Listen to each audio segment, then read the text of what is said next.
Selamat siang, perkenalkan nama saya Marcel Antoni dengan NIM J04142414140 dari kelas AKND Praktikum 1. Pada presentasi ini saya akan membahas dua studi kasus yang berkaitan dengan keputusan pendanaan perusahaan, yaitu case pertama pada Aurora Biotech Ltd dan case 2 pada Ardenix Manufacturing Group. Kedua kasus ini menggambarkan bagaimana manajemen perusahaan mempertimbangkan berbagai alternatif pembiayaan, mulai dari penerbitan saham preferen hingga obligasi korporasi. Melalui analisis ini, kita akan melihat perbedaan karakteristik instrumen pendanaan, implikasinya terhadap biaya modal, risiko keuangan, serta dampaknya bagi investor dan pemegang saham dalam mendukung tujuan struktur modal jangka panjang perusahaan.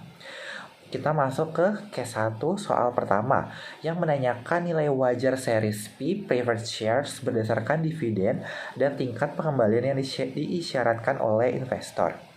Jadi, nilai wajar saham preferen dihitung dengan membagi dividen tahunan dengan required rate of return.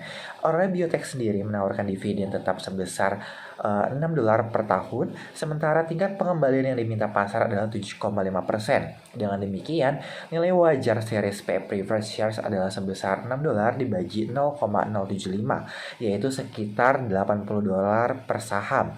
Nilai ini lebih rendah dibandingkan nilai nominalnya sebesar $100 yang menunjukkan bahwa jika saham diterbitkan pada nilai par, saham tersebut cenderung dinilai overvalue oleh pasar kecuali terdapat faktor dan keuangan lain yang menarik bagi investor. Kita lanjut ke soal kedua, membahas perbandingan biaya modal antara penerbitan saham preferen dan penambahan utang jangka panjang, serta alasan manajemen memilih salah satu opsi.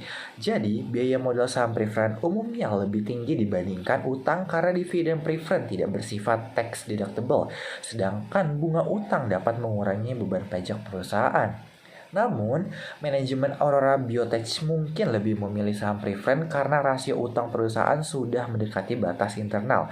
Dengan menerbitkan saham preferen, perusahaan dapat memperoleh pendanaan tanpa menambah beban bunga dan tanpa meningkatkan risiko gagal bayar, sehingga membantu menjaga stabilitas keuangan dan fleksibilitas pendanaan di tengah rencana ekspansi besar.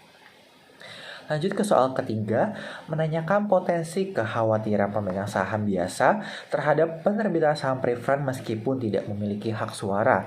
Nah, jadi pemegang saham biasa dapat khawatir karena dividen saham preferen memiliki prioritas pembayaran dibandingkan dividen saham biasa, sehingga dapat mengurangi potensi keuntungan yang mereka terima di masa depan. Selain itu, penerbitan saham preferen juga dapat dipersepsikan sebagai sinyal bahwa perusahaan memiliki keterbatasan dalam menambah utang, yang bisa diartikan sebagai melemahnya fleksibilitas keuangan. Persepsi negatif ini dapat memengaruhi nilai saham biasa di pasar meskipun tidak terjadi dilusi hak suara secara langsung.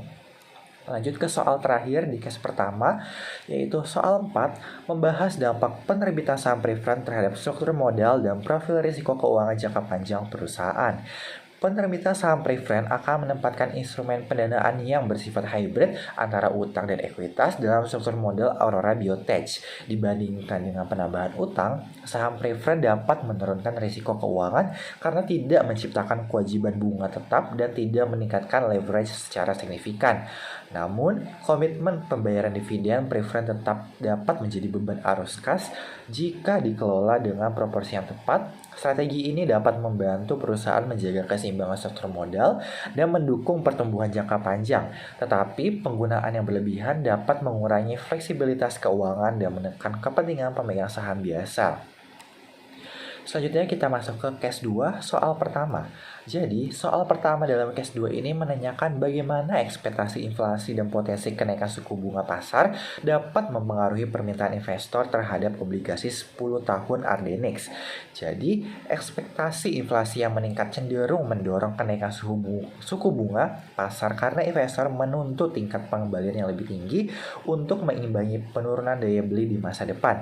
Jika suku bunga pasar naik setelah obligasi Ardenix diterbitkan dengan kupon tetap 7%, maka obligasi tersebut menjadi relatif kurang menarik dibandingkan obligasi baru yang menawarkan kupon lebih tinggi.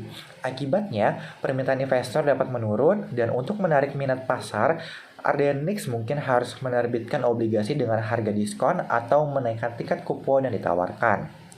Soal 2 membahas dampak finansial apabila prime rate assessments memberikan peringkat kredit yang lebih rendah dari perkiraan terhadap strategi penerbitan obligasi Ardenix.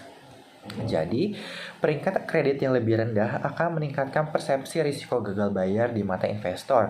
Konsekuensinya, Ardenix kemungkinan harus menawarkan yield yang lebih tinggi, baik melalui peningkatan tingkat kupon maupun dengan menerbitkan obligasi pada harga di bawah nilai nominal.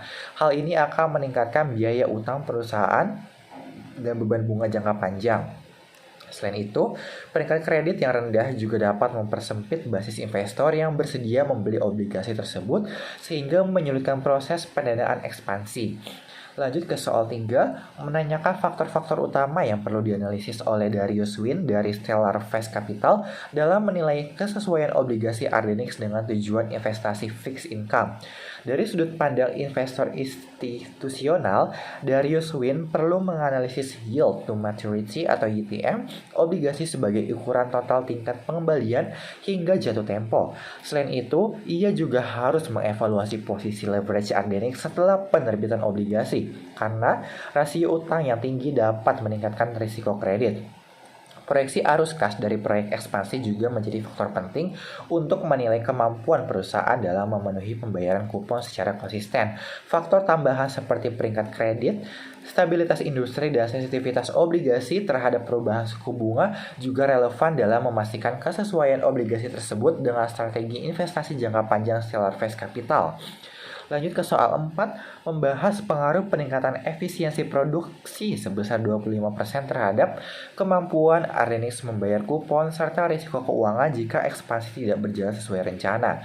Jadi, peningkatan efisiensi produksi sebesar 25% ini berpotensi meningkatkan pendapatan operasional dan margin laba Ardenix, sehingga memperkuat kemampuan perusahaan dalam memenuhi kewajiban pembayaran kupon secara tepat waktu. Arus kas operasional yang lebih kuat juga dapat memperbaiki rasio cakupan bunga dan menurunkan risiko gagal bayar. Namun, jika ekspansi gagal mencapai target efisiensi yang diharapkan, perusahaan dapat menghadapi tekanan likuiditas akibat arus kas yang tidak mencukupi untuk menutup beban bunga tetap. Dalam kondisi tersebut, risiko keuangan meningkat, termasuk kemungkinan penurunan peringkat kredit lebih lanjut atau kesulitan dalam memenuhi kewajiban utang jangka panjang. Sekian presentasi dari saya, kurang lebihnya mohon maaf. Terima kasih.